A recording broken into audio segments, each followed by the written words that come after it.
You didn't fail to start. You just haven't started yet. And I know those sound like the same thing. They're not. Give me 7 minutes and I'll try to show you the difference. Maybe you're listening to this on a commute. Maybe it's late and you can't sleep, and the algorithm brought you here for reasons neither of us fully understands. Either way, there's probably something you've been meaning to begin. A habit, a conversation, a whole different life even.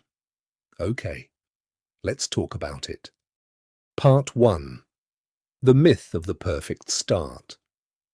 Nearly 2,000 years ago, the most powerful man on earth had trouble getting out of bed.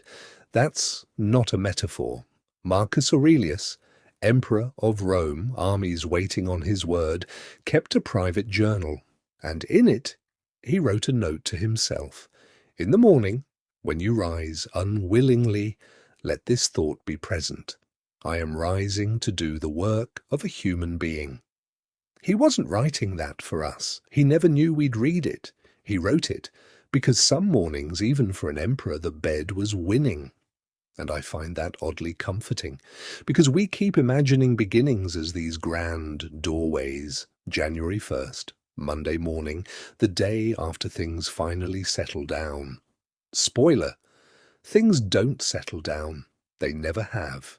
Every real beginning in your life so far probably looked, from the inside, like a completely unremarkable Tuesday that you happened to take seriously.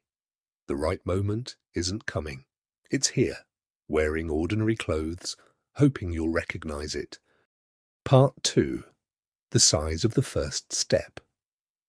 There's a line from Lao Tzu you've definitely heard before. A journey of 1,000 miles begins with a single step.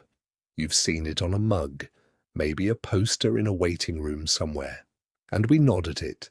And then we quietly don't believe it. Because come on, one paragraph against the book you want to write, one walk around the block against the health you're trying to get back.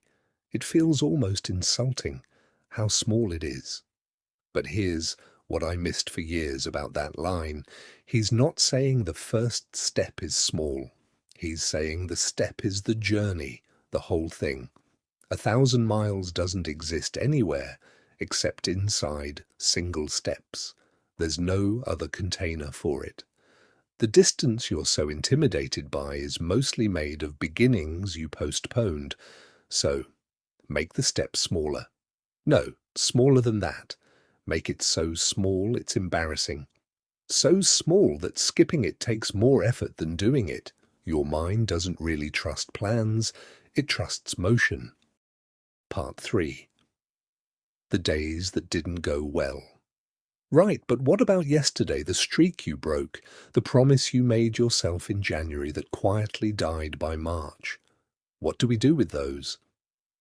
Emerson had an answer, and honestly, it reads more like a blessing than advice.